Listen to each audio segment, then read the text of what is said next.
Katakan zidni zawajat. Nah, ini bapak-bapak ya yang sudah nikah. Ternyata di Al-Quran Allah tidak menyuruh, ya Allah tambahkanlah aku istri. Tidak ya. Ya Pak Imam, kayaknya nggak doa Rabbi zidni zawajat, ya nggak usah ya.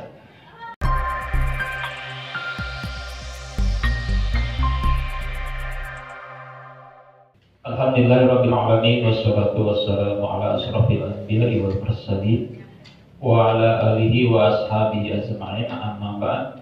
Bapak Ibu sekalian, ustaz-ustazah yang saya hormati, kita akan lanjutkan kajian Riyadhus Shalihin bab ilmu, pertemuan ketiga. Silakan dibuka halaman 1472. 1472.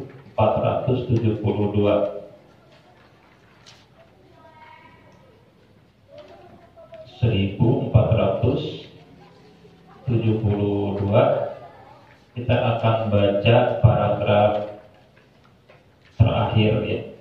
Ini akan dibaca cepat. Wala syai'a asrafu, ya, yang paling bawah 1472. Tapi sebelum ke teks selanjutnya, saya akan menyimpulkan pertemuan kedua sebelumnya. Ini masih di halaman 1472, bahwa hukum mempelajari ilmu syariat itu ada dua ya.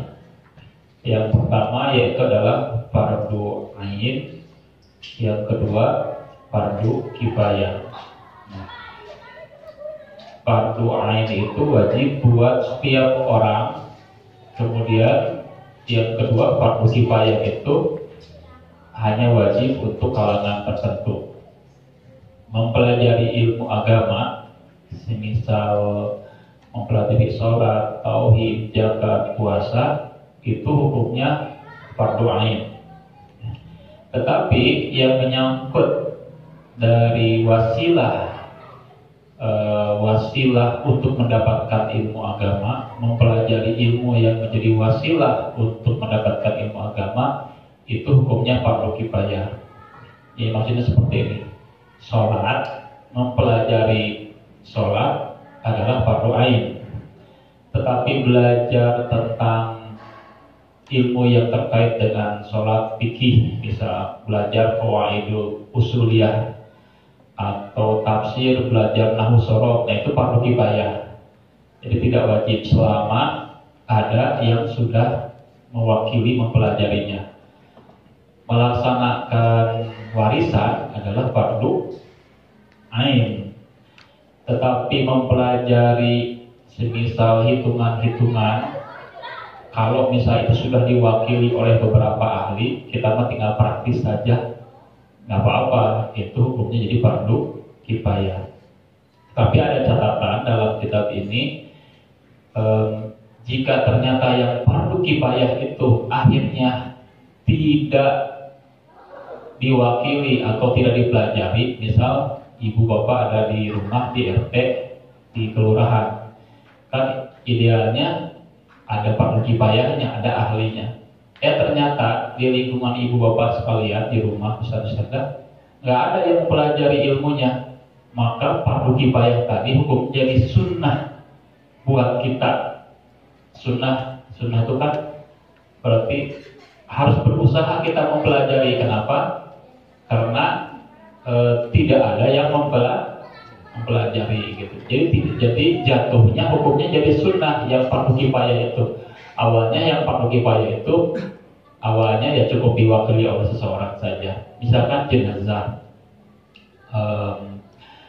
mengurus pemulasaran jenazah itu fardu ain, semua wajib.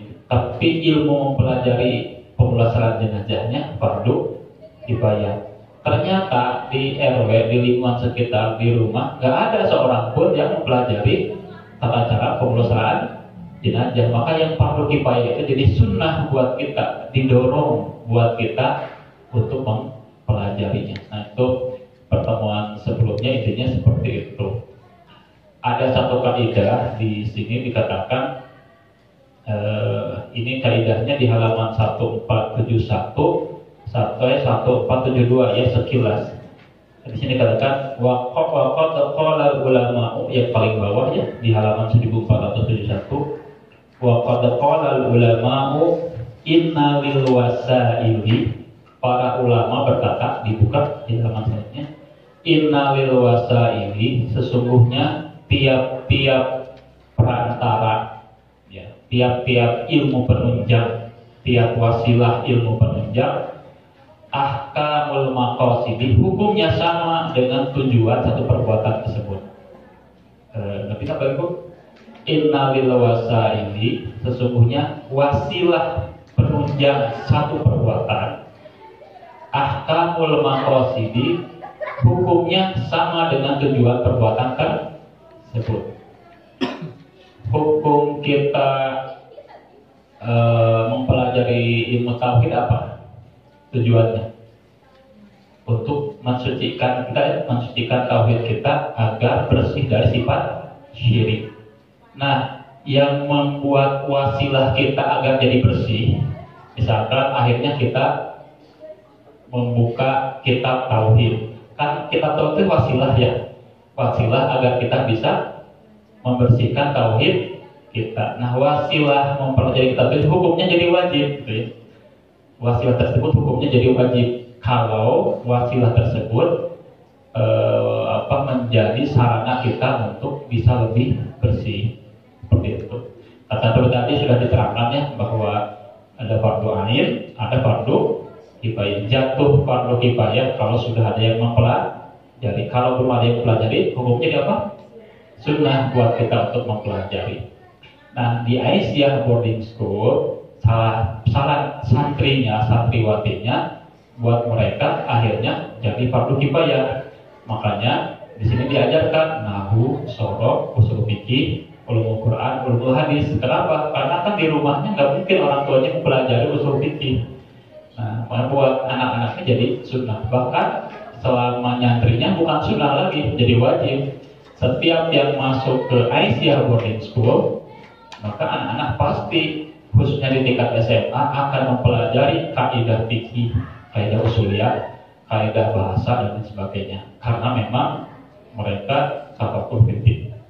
Ya. Kita lihat langsung di paragraf terakhir di halaman 1472. Wala syai'a asrafu minal ilmi, dan tidak ada satupun yang lebih mulia dari ilmu. Wa yadullu li hadza qaulullah tabaraka wa ta'ala, ini ditujukan dalam firman Allah Ta'ala, wala ta'jal bil Qur'an, dan janganlah engkau bercepat-cepat dalam Al-Quran, ya, memutuskan satu perkara ya, min qabli ayyuqda, sebelum ditetapkan ilaika kepadamu wahyunya, wa qul rabbi zidni ilman, dan katakanlah wahai Tuhanku tambahkanlah aku ilmu. Rabbana azza wa jalla yaqulu li rasuli, Tuhan kami ya, Tuhan kita Allah azza wa jalla berkata kepada Rasul, wa qur rabbi zidni ilman, dan katakanlah wahai Rasul apa? Tambahkanlah aku ilmu. Ar-Rasul alaihi wassalam, Rasul itu muhtajun ila ziyadati ilmi. Rasul kira-kira sangat butuh untuk menambah ilmu. Padahal dzalika ala fadilatil ilmi. Ini menunjukkan Rasul butuh ilmu. Ini menunjukkan bahwa ilmu itu ada fadilah, sangat diutamakan, gitu ya. Li'annahu lam yaqul lahu, karena sesungguhnya Allah tidak memerintahkan Rasul untuk berkata wa qur rabbi zidni malan, ya Allah tambahkanlah aku harta. Allah tidak menyuruh rabbi zidni malan. Kemudian katakan zidni zawajat. Nah, ini bapak-bapak ya yang sudah nikah. Ternyata di Al-Quran Allah tidak menyuruh ya Allah tambahkanlah aku istri. Tidak ya. Ya Pak Imam, kayaknya nggak doa Robin Jimmy Jawajat, ya nggak usah ya. Nggak ada perintahnya gitu. Yang diperintahkan itu Robin Jimmy ilman gitu. Jidni auladan, bahkan sebenarnya tidak ada perintah ya Allah tambahkanlah aku anak-anak gitu ya. Tidak. Tapi di sini katakan Robin Jidni ilman. Bal qala lahu wala bahkan qala lahu dikatakan apa? Allah telah berfirman kepada Rasulullah ya, wala tamuddanna, dan janganlah kau menunjukkan ainaika kedua matamu ila ma mata'na bi, kepada kenikmatan yang telah kami berikan azwajan pada golongan minhum, mereka sebagian golongan. Jadi katanya janganlah engkau terlalu fokus melihat kepada kenikmatan yang Allah berikan pada satu golongan. Zahratal hayatid dunya, sebagai bunga kehidupan dunia. Kenapa? Linaftinahum fi, karena perhiasan dunia itu ujian buat mereka. Jadi kita jangan terlalu memicingkan mata melihat orang lain dapat harta, fokus di situ. Gak usah terlalu fokuskan terhadap dunia, karena sebenarnya Allah berikan kepada mereka itu sebagai bentuk ujian. Warizqu rabbika khairun wa abqa, sedangkan karunia Tuhanmu, rezeki Allah itu khairun, lebih bagus, wa abqa, dan lebih kekal. Wa mimma yadullu ala fadil ilmi, dan diantara yang menunjukkan kepada ketuaan ilmu qaulullah tabaraka wa ta'ala, firman Allah yang maha suci ya, qul hal yastawil ladina, katakanlah apakah sama orang-orang yang ya'lamuna, orang yang mengetahui, wal ladina la ya'lamun, dan orang-orang yang tidak mengetahui, baina kullun nas, di antara seluruh manusia.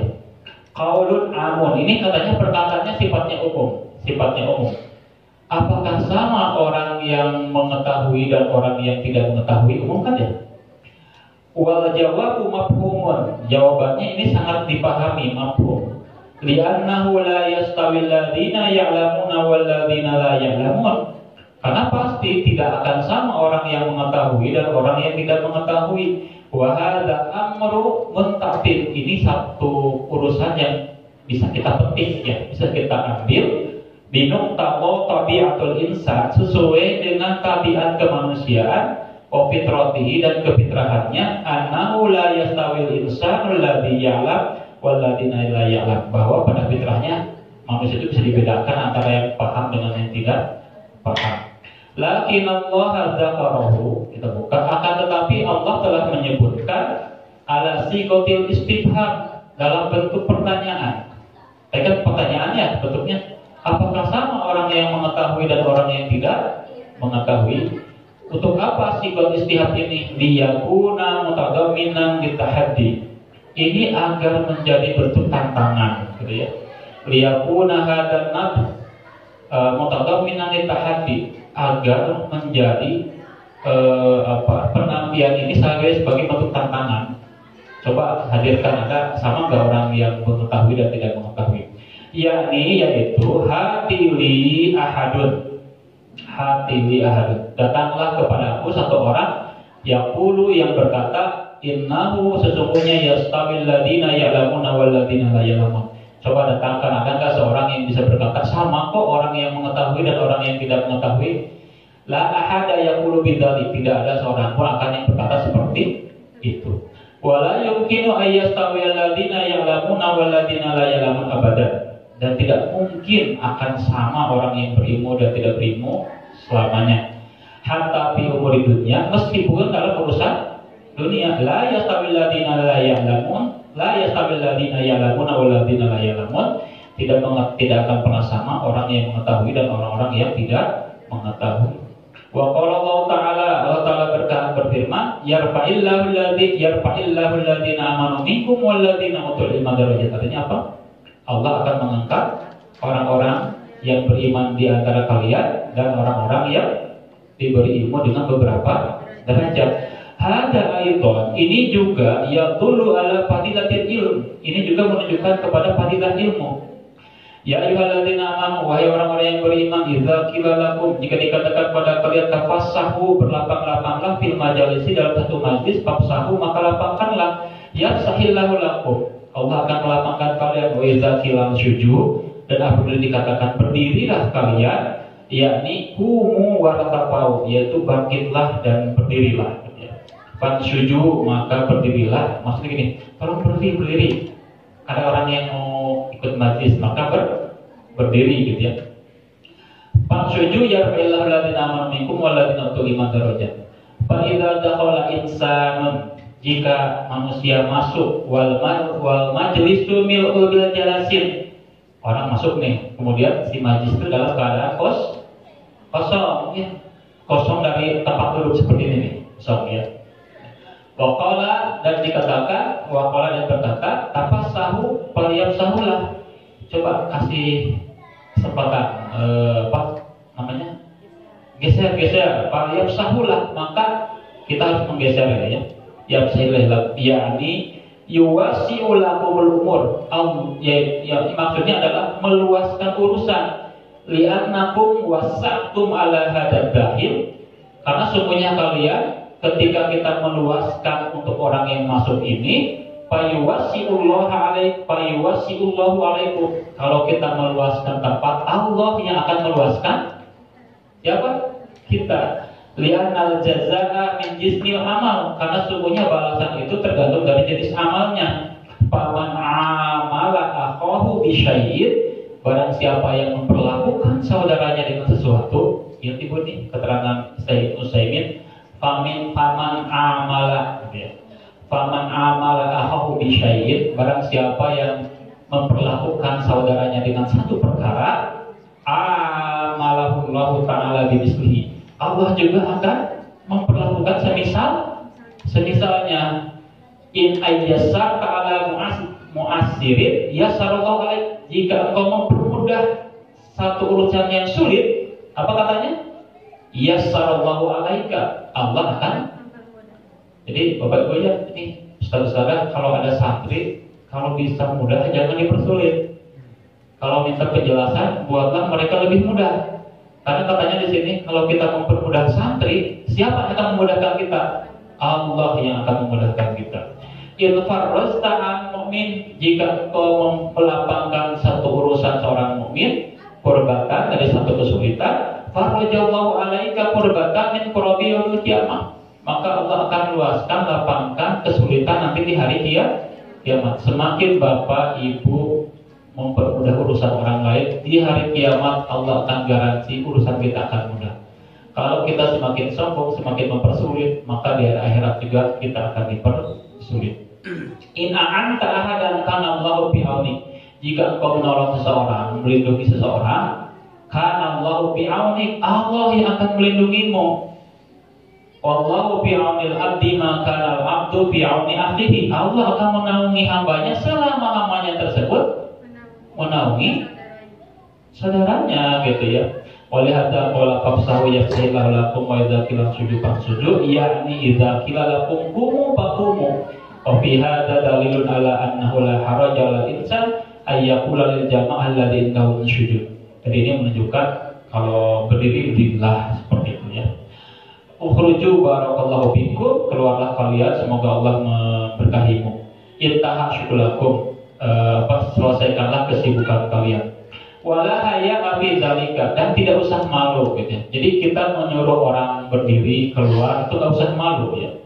La haya abi zalika wala wallahu ala insan, jangan merasa berat ya, merasa malu, merasa terbebani terhadap manusia.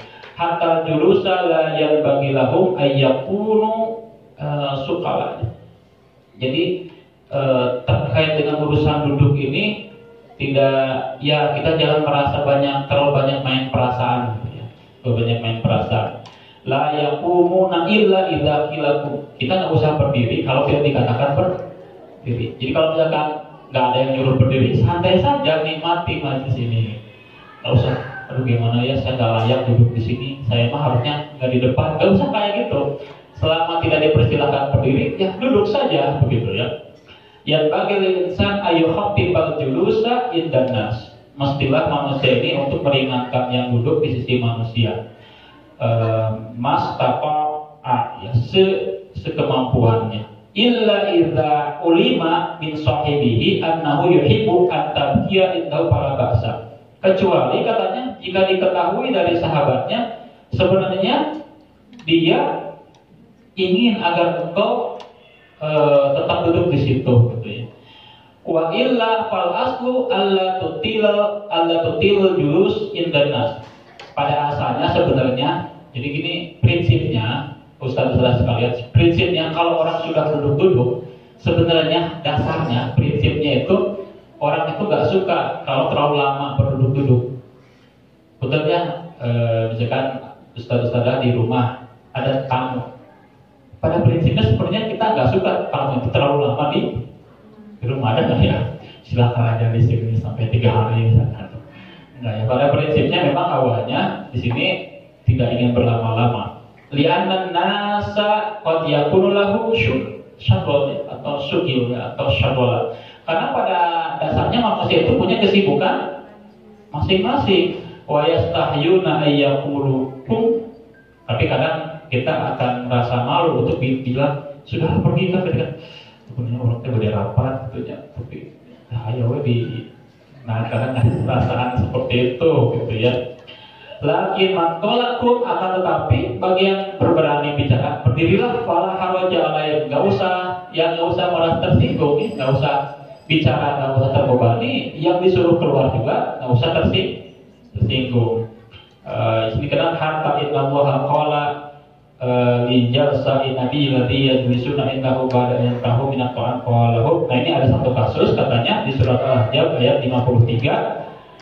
Jadi ada sahabat yang datang ke sana, karena Rasul juga nggak berani bilang mengusir mereka gitu ya, sudah berlama-lama. Tapi turunlah ayat inna dzalikum kana yu'din nabiyya. Semuanya yang demikian itu kalian mengganggu nabi. Fayastahyi minkum, karena nabi itu kadang hati-hati ya. Tapi kata Allah, wallahu la yastahyi minal haq. Allah itu tidak malu dengan kebenaran. Ya kalau waktunya pulang, ya pulang ya. Kalau waktunya disuruh duduk, ya duduk gitu. Nah, sedikit lagi ya.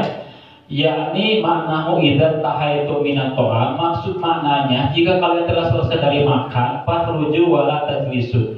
Segeralah keluar, jangan lama-lama duduk. Fa inna dzalika yu'din nabiyya fa yastahi minkum wa la yastahi minal haq. Karena itu mengganggu nabi, tapi nabi agak malu menyuruh kalian keluar. Allah mah enggak malu yang namanya kebenaran, katakanlah gitu. Wansuju pansuju, wa misal dzalika itu idza sta'dana 'alaika ahadun fil baiti faqatah talahu wa qultu irji ma fil julusil ad wala haraja 'alaika. Contoh yang lain katanya, jika seorang mengizinkan kalian di rumahnya, kemudian dia membukakan pintunya gitu. Kita datang ke rumahnya, tiba-tiba dia itu buka pintu. Kemudian dia bilang gimana? Irji. Punten, mangga uin. Kumata ibu bapak. Kalau ada kasus seperti itu. Maafil julusilan, sekarang tidak ada waktunya lama-lama di sini gitu ya. Fala haraja alaika. Enggak, kita kan jangan merasa baperan gitu ya. Jangan katanya. Kama qala ta'ala wa idza qila barji'u huwa azkalakum. Jika dikatakan pulang, dia pulang. Pulang karena pulang itu lebih azka, itu apa? Lebih baik ya, lebih suci buat kalian. Ba'dun nasi idza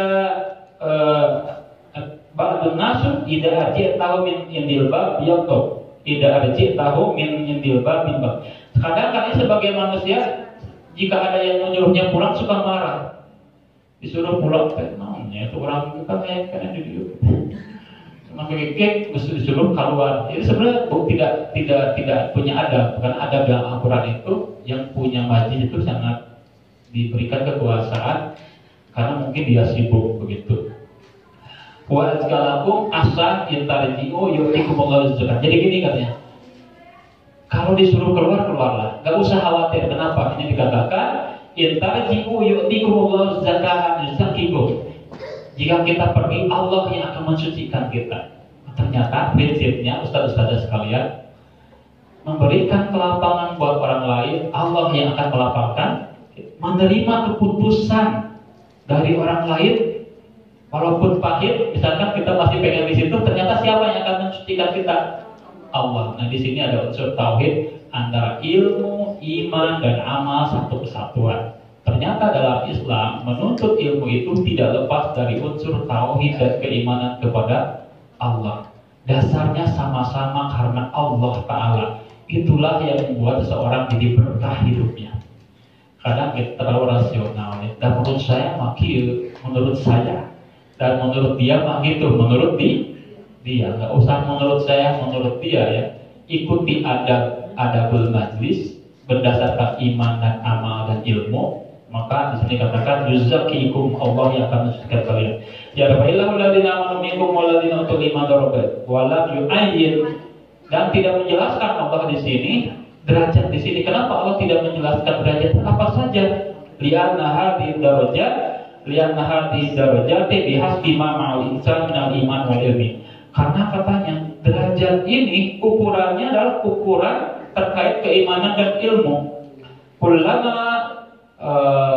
qawiyal iman wa kullama kasral ilm wa taqal insan bihi wa nafa ghairum kan aksal derajat. Jadi kalau udah bicara dengan iman ya, udah bicara dengan ilmu, apalagi bermanfaat buat manusia, dijamin karena aksal derajat, pasti derajatnya itu sangat besar. Karena ini kaitannya dengan keimanan dan keilmuan. Wahalumma ba'du, dan begitulah semakin banyak lagi.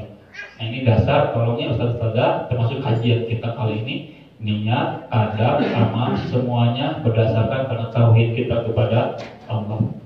Asal min talabil ilmi mastata'ta. Jadi mencari ilmu ini teruslah cari sekemampuan Anda. Katanya Allah Ta'ala Allah Ta'ala berfirman, kita baca bareng-bareng gimana katanya?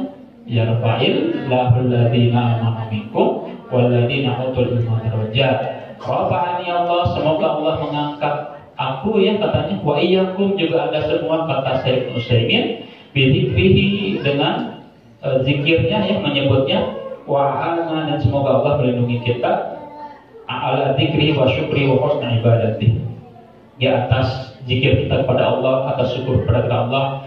Syekh Utsaimin mensyarah kitab Riyadhus Shalihin berdoa, mudah-mudahan saya dan Anda semua rasanya Allah angkat ya, karena kita selalu berzikir kepadanya dan selalu bersyukur kepadanya. Amin ya rabbal alamin. Itulah saudara-saudara sekalian untuk pertemuan kali ini. Insya Allah di minggu depan kita akan bahas, ini bagus sekali ayatnya, innama yasallaha min ibadi ulama. Katanya yang takut pada Allah itu orang yang berilmu. Seperti siapakah sih orang yang berilmu tersebut? Mungkin kan dalam benak ayah ibu begini, ulama yang kebayang itu apa? Ada saya mah bukan ulama. Nah, ini kan kaji yang sebelumnya, tipikal ulama itu ada nggak dalam diri kita? Karena dia akan dibahas apa perbedaan khauf, apa perbedaan yahsya, khosyah, yahsa. Nanti kita semakin kaji kitab ini akan semakin nunduk kita kepada Allah dan semakin sadar, yakin bahwa iman dan ilmu itu akan memuliakan kita. Sejak kita akhiri akhir majlis, subhanallah wa bihamdika, asyhadu an la ilaha illa anta, astaghfiruka wa atubu ilaik. Assalamualaikum warahmatullahi wabarakatuh.